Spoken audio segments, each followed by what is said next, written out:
Welcome you all to the course on mobile communication and computing. In our previous sessions, we discussed about the basic introduction to the different terminologies which covers under the mobile communication. We discussed about what is mobile handset and then what is the mobile softwares and then different the OS where the mobile can operates, right? And then we discussed about the different applications of mobile communications. We discussed about how the mobile communication which works in the vehicle system and then the navigation and other purposes. Then we discussed about the history of mobile communication. We started with the smoke signals to the advanced signals. I mean the radio wave frequencies and then the Morse code and other signals, right? 1G, 2G, 3G. We discussed about all types of generations also, right? From the zero generation to the fifth generation. Also, we discussed about the different standards, right, which governs for the telecommunications, right, which is ITU, International Telecommunication Union, and then we discussed about ETSA, European Telecommunication Standard Institute, right. Then later part we discussed about the cellular system architectures. In that we discussed about what is meant by a cell, and then we discussed about what are the geometric, right, which can be the shape can be fit so that which avoids the interference, as well as know how effectively that the geometry can be utilized for providing the services, right. And then also we discussed about the footprint. When we talk about the footprint is the coverage area of the particular base station, right. When you talk about the base station again it's the control unit, right, which no which will get all the informations, all the signals from the users, right. User again will use the mobile set, right, which will use the mobile terminal or mobile handset, right. That will be any cell phone or any other communication devices which used from the user end, right. Your mobile phone also called as a mobile terminal. From the mobile terminal to the base station. Base station is the place again, simply we call it as a tower, right, which will receive the signals from the mobile from the users, and then it will forward it to the other switching units. Very similar to that, whenever you receive the call and your base station will forward the link to the users, that will take place in terms of the uploading uplink as well as downlink. When we talk about uplink, is a process in which all our signals will be forwarded from our mobile to the base station. That is called uplink. When you talk about a downlink, and all the signals and other information which will be forwarded from the base station to the mobile terminal, that is called a downlink, right. When we talk about the mobile communication which uses a duplex channel, when we talk about the duplex channels, the telecommunication operators, they will use a set of frequency for uploading or uplink. Again they will use a separate frequency for downloading or downlink, right. In between these two frequencies there is a broadcast, so that will avoid overlapping or interference of the both the uplink as well as download signals. Then we discussed about different clusters. Is it clear? Is there any doubt with the fundamental which I was discussing, I was explaining? So this is a quick recap of the context which we discussed so far, right? Then we discussed about the frequencies, right? Again, we discussed about the cells, right? Cell is the small unit or small geography location, right? In which particular frequency will be used to provide services to the telephone users or the subscribers, right? And what is the reason behind the cellular telephone? That initially during the first generation telecommunication, and they were using a high giant transmitter, right? That transmitter which is which has the high power transmitter and then high configured devices, antennas, right? That antennas transmitter which was trying to provide a coverage around the 50-kilometer radius. And what was the disadvantage with that technique is that, and the channel which is very limited, and so most of the users they cannot be able to provide services at the same time. The user has had to wait more time in order to get the services. Now when we talk about the cellular technology or cellular system, right, which was completely replaced of one single antenna. Instead of single high power antenna, they were placing a multiple low power antenna, right? And the low power antenna which was providing only services to the only the restricted areas, maybe 2 kilometers or 3 kilometers. By the way, they were placing a multiple base stations, and the frequency can be reused. When you talk about the frequency reuse, right, again, so we can look at this diagram. So here the frequency band which is represented in the F1 on the red color, and the same frequency which will be used after some distance, that distance we used to call a reuse distance. Reuse distance is the distance between the two co-channels. When you talk about co-channels are the channel which uses a same set of frequencies, right? Again, when you talk about a cluster is a group of cells where each cells uses a disjoint frequency or other frequency, or which is not going to use the same frequencies or unique frequencies, right? Now the distance between the two co-channels, as I mentioned, what is meant by co-channel? Co-channel are the cells that uses the same frequencies, right? Now when we talk about a cellular system or the cellular system, frequency reuse possible. When we talk about what is meant by this frequency reuse, so here the same frequency f1 which will be used in the different geographical region, where the distance between the two geographical regions should be more, so that there should not be any interference. After some particular distance, the same frequency can be used, right? So that process we are calling as the frequency reuse, right? Now when we talk about a cluster, again it's a group of cells. Again, we discussed about that what will be the cluster size in the previous slides also. Now again, so how we'll find out the cluster different sizes, right? Using the standard formula, I square plus ij plus j square, and I and j are the shift parameters. I is the step along with one direction. So from here, I could say that from the center point, I am moving to the one cell in one direction to the neighbor cell, and then from this again I am going to move into the another direction. From here to here one cell, again from here to here one cell. So that is j is the step along the other direction, how many cell I am moving. So based on this values, I can find out the cluster size. So these were the different cluster size based on the I value and then j values, right? Also we discussed about the distance between two center of the two cells using the formula, right? Then we discussed about the distance between the two co-channels. When we talk about the channels which uses the same frequency after some distance. So this we calculated using the capital D is equal to √3 R multiplied by the cluster, where R is the radius and C is the cluster size. And we discussed about the co-channel reuse ratio, which was calculated using the formula. The Q is equal to D upon R, and D is the distance between two neighboring co-channels, and R is the radius of the cell. When you substitute the formula of the D in this value, I mean √3C, and R will cancel, and we'll find that √3 into cluster size, so that will give that the co-channel reuse ratio. So this also we discussed in the previous session.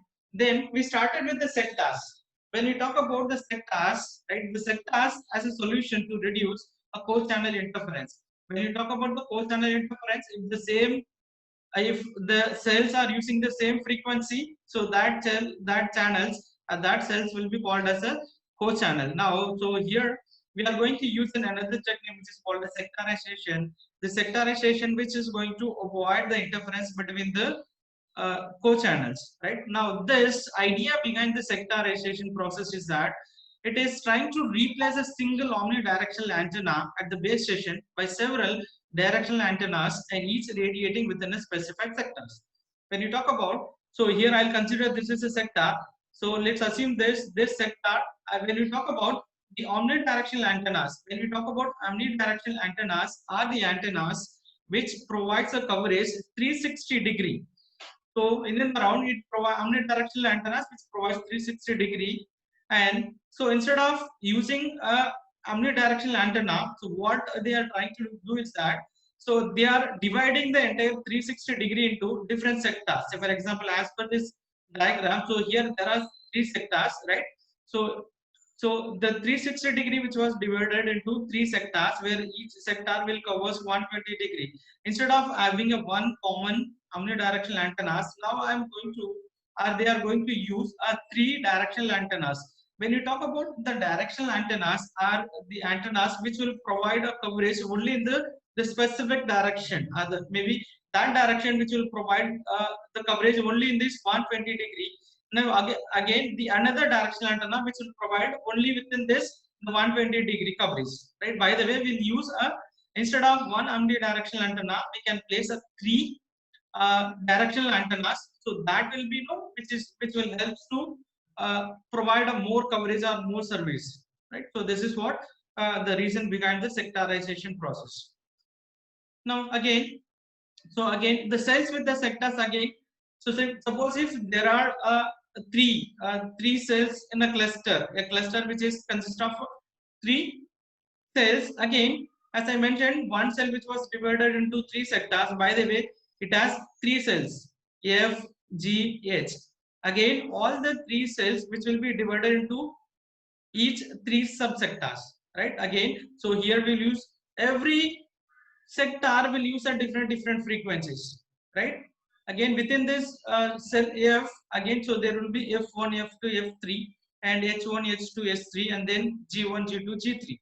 So this, suppose if the telecommunication operators, if they have the more frequency and they wanted to increase their subscriber in the specific region, and they can go with this kind of sectorization process, which will help to improve the services, or which will help to provide services to the more users at a time. When we talk about the other limitations of the sectorization, since each user uses a distinct frequency, handoff would be required when the users move from one sector to another sector. So here, every sectors, they are going to use a disjoint frequency. In case if the subscriber is moved from one sector to other sectors, automatically there should be a handoff which is to be required, right? Suppose the sector is which is smaller in size or smaller in geographical regions, and so this will requires a repeated handoffs or the more handoffs when the user moves from one sector to other sectors. And so this will automatically increases loader on the switching and control link elements of the mobile system. So because due to this, the frequent handoff which is required automatically, which will increase the burden of the telecommunication system. Other than that, so this may provide a good service. Next, we'll discuss about the microcells. When you talk about the microcells, so within the cells, so as we initially we are talking about the sector, that is one type of technique, right? And very similar to that, when you talk about the microcells within a cell, so here the diagram which I mentioned, which is one cell, within the cells, the microcells or microcell zones within a cell use the same frequency used by that cell, and no handover occurs between the microcells. What is the logic differences between the sectorization and then the microcell concept is that in the sectorization, and we'll divide the sector into three regions, right? As per the diagram which I was explaining, a 360-degree cell which was divided into a 120-degree geographical region where we need to place, we need to use a different frequency in each sector, right? So that increases the frequencies. When we talk about the microcells, the same process, sectorization kind of thing, which is going to be implemented here, they are going to use a different microcells within the cells. They are going to divide the geographical area in a smaller one, but within the geographical, within the microcells, the same frequency which is adopted by the cell or which is used by the common cell, that is going to be used by all the microcells. So even if the user is moving from this microcell to this microcell, there is no handoff required, because whoever the user there comes under this cell, they are going to use the same frequency. But so this is trying to provide a more coverage area, more flexible services. So for that, so we will prefer with that the microcells. Next, we'll have the illustration of mathematical. Oh, Ashish Pandey, do you have any doubts? You can unmute yourself and then talk to me, or you can write it in chat box.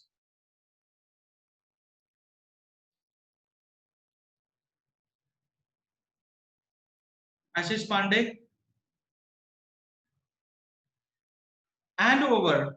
Handover is something that, suppose if I am in a particular place, say for example, currently I am lying in a Mira road, right? I am using any, say for example, I am using Airtel phone, Airtel subscriber. Now I use the base station which is placed near to my house, right? So I am talking on the phone, and the same time I am moving in a vehicle, right? I am traveling in a car. I am using some I'm on the call, right? So if my vehicle moves from Mira Road to the Borivali, right? In that cases, right? Without any interruption, without any call disconnection, right? All the services. Initially, my mobile, which is connected with my home station, which is Mira Road base station. From the base station, all the services will be hand over to the nearby cells wherever I move, wherever I'll get the better frequencies or better coverage area. So this the handover of the entire controls as well as functions, which will be from one base station to the other base station without interrupting the calls, without disconnecting call. So this is called handover or handoff. Is it clear?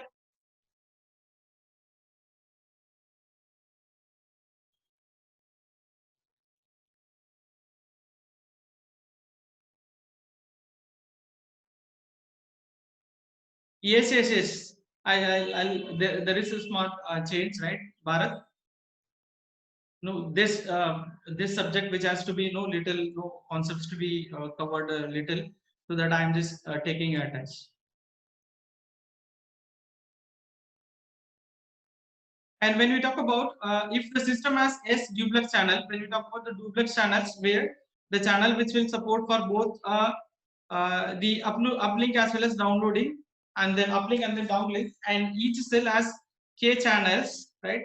So say for example, maybe 20 channels or 20 channels for uplink, and then 20 channels for downlink, and if each cluster C cells, right? Therefore, S duplex channel will be based on the number of channels and the number of cells, right? Because each cell they are going to use only one frequencies. When you talk about the capacity, if the cluster is replicated m times, as many times if the cluster is repeating, again the number of subscriber which provider services is that MKC. Again, M is the M number of times, as many times we repeat, and K is the channels, and C is the cluster cell size, and then capacity is that number of times we repeating, and then that can be represented with the MS. S is the K multiplied by C. K is the number of channels, and then C is the number of cells. So by the way, we can provide as many customers service. This is another example, mathematical example. Through suppose we take that there is a coverage geographical area which is 1569 kilometers, and area of the cell. Let's assume that if the cell which each cell covers a 7 kilometer square, and what will be the cluster size? Again, the cluster which I covered is that, say if the cluster size equal to 4, in that cases area covered by the cluster which is equal to 7 into 4, because there are the 4 cluster which is I am going to repeat, right? And so there will be a cluster will be covered 28 kilometers, and the number of cluster which is required to cover total 1569 kilometers square is equal to, so 56 cluster which I require to cover total 1569 kilometers. And the cluster size, if the cluster size equal to 9, again, so this is an additional calculation, and the number of cluster which I require to cover the complete geographical area of 1569 kilometers square will be 32 cluster which I require in case if the cluster size equal to 7. Next, we'll discuss about the channel allocation scheme. When we talk about the channel allocation schemes, right, channel is something that the frequency, right, through which, right, the entire frequency will be divided into a sub frequencies, right, and the sub frequency that will be considered for transmitting as well as the receiving the signals. Now, when we talk about that, how the frequency or how the channel will be assigned, which is completely based on that, there are fixed channel assignment as well as the dynamic channel assignment. When you talk about how the channel is allocated using the fixed channel assignment, is that each cell is associated a fixed number of voice channels. So here there are fixed numbers and a constant channels which is going to be associated with the specific channels, voice channels, right? Any communication within the cell can only made with the designated unused channels of particular cell. Suppose if more users they are trying to occupy the cells, in that cases again the user has to wait more time. So it is completely depends on the number of voice channel which is going to be fixed in the particular, right? Again, which is this is very simple in implementation because it follows a simple circuitry, and then so this may provide a worst channel utilization, because irrespective of the number of users, sometimes all the frequencies may be in idle, or some times all the frequencies might be in busy. Some other users, they might be waiting to get the frequency to be used or available. When we talk about the next channel allocation or borrowed channel allocation schemes, so this is again, I could say that dynamic channel allocations depends upon the specific the demand and the frequency in the particular cell or the particular geographical area. The channel will be automatically adjusted. The channel may be increased or decreased, depends upon the available the services, right? The channels are borrowed from the adjacent cells if all of its own designated channels were occupied. Suppose if there is a cell, and the cell which is restricted with this particular frequency channels, say for example 20 channels, if all the 20 channels are busy in the cell number 1, and there are some more users they are trying to use, right, and they are been waiting. Suppose if the telecommunication system finds that in the neighboring cells there are some free channels available, that free channels can be borrowed, and that can be utilized in the specific cell, so in order to provide a better services. So in order to support this borrowed channel allocations are MSC, which is a mobile switching center. That for time being you listen the word mobile switching center, and in the later part of the second unit we'll have the complete discussion about a mobile switching center when we discuss about the GSM, Global System for Mobile Communications. Our mobile switching center, again, it's the control unit, right, and supervises the borrowing process and ensure that none of the cells in the progress are interpreted. So in order to make sure that without any interruption in the connections, right, so to provide the higher services, now the borrowing the channel from one cell to other cells, that will take place dynamically. So that is completely managed by a mobile switching center, right? Again, so depends upon that which channel which receives as well as issues the channel, or that could be called as the acceptor cells. When you talk about the acceptor cells, a cell that has used all its nominal channels can borrow frequencies. Again, so this is acceptor cell is the one which making a request to the other cell to not to get the free resources of its own, right? Again, when you talk about the donor cells, other cells, right, which say no issues its free channel to the neighboring cell, that cell is called a donor cells. Acceptor cells are the cell which is sending the request, and the donor cells are the cell which is providing the channels, so based on the neighboring cell request.